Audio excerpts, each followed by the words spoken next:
Hello mga ka-Barbie! Welcome to my solo adventure. Yes, mag-isa lang ako ngayon dahil wala akong mahatak na kasama. Kaya halika na at samahan mo ako sa Malapascua. Bago yon, kakain muna tayo ng breakfast. Sayang tong buffet, tsaka para may lakas tayo bumiyahe. Woo! From MCA, sakay lang kayo ng my bus papuntang North Bus Terminal.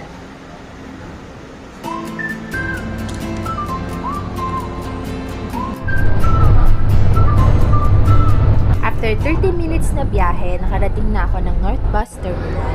Tapos, tinanong ako ng mga konduktor bakit daw mag-isa lang ako mag-travel. Kasi kako kuya, wala akong mahatak. Gusto ko samahan mo? Charot. From North Bus Terminal, sasakay naman kayo ulit ng bus papuntang Maya Port.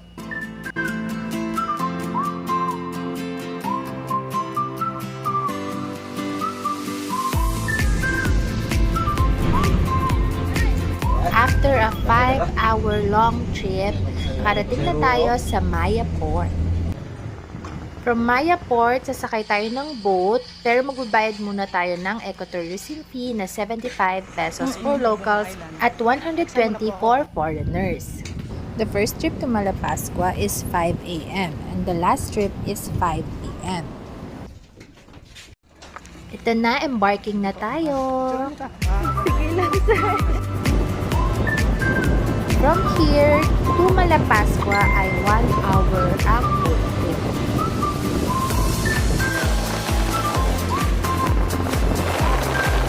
You've arrived at your destination. And this is where I'm going to stay for the night, Hilti's Hideout Homes. Ayan. And this is my room. Halika, check natin siya. Ayan. This is my bag. And cabinet. And that's the bed. Okay. And I have my own bathroom. Tadang! Peace! Nighttime na and I wanted to drink beer habang nasa dalampasigan sana. Kaso hindi ko makita talaga yung dagat. Kaya nag-dinner na lang ako. So, Malapascua is known for their scuba diving, kaya marami talaga akong foreigners na nakita na nagdi-dinner dito. Ayan, seafood, pork, beef, corn na grilled, it's up to you kung anong gusto mo. Pero ako, ito ang binili ko for dinner. My favorite, sinigang na hipon!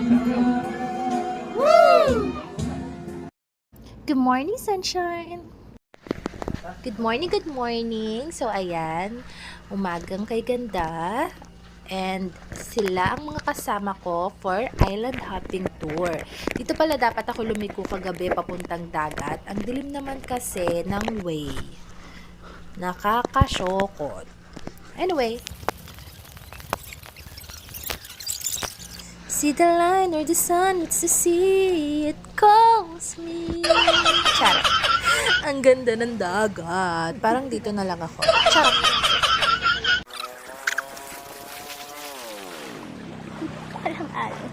Moving on, ano-ano nga ba ang pwede mong gawin sa Malapascua? Unang-una sa lahat, kahit wala kang gawin at tumambay ka lang sa tabing dagat, solve ka na.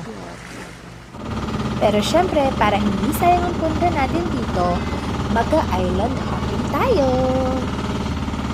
Malapascua is known for its rich and underwater beauty.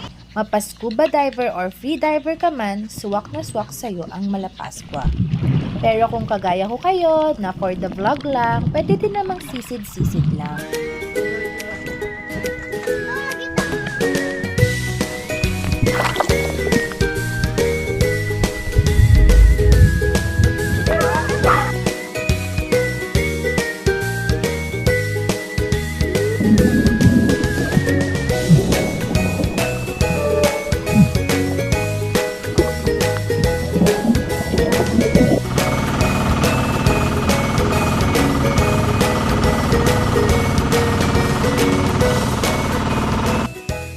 You might also find friends along the way, like I did. You can also try local foods like this sea urchin that tastes so good. Lamig kaayo.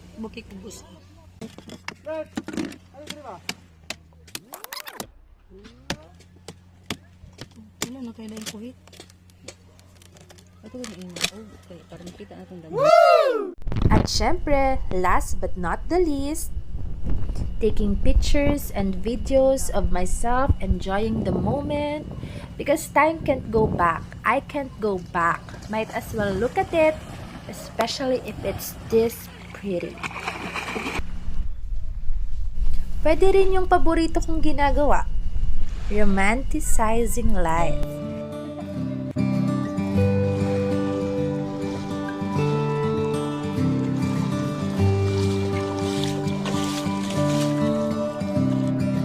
That's it mga ka-Barbie. Kung may naisip pa kayong pwedeng gawin sa Malapascua, comment below.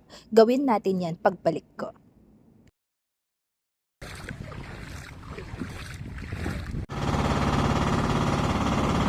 Uwian na! Bye-bye! I'll surely come back with a better camera and a braver spirit next time.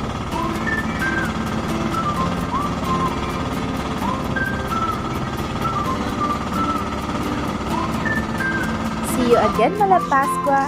HaliKENAH! Don't forget to support me by liking this video, and if you want more of my ka-artihan, just tap subscribe and that notif bell. Yun lang! Bye mga ka-Barbie! Mwah!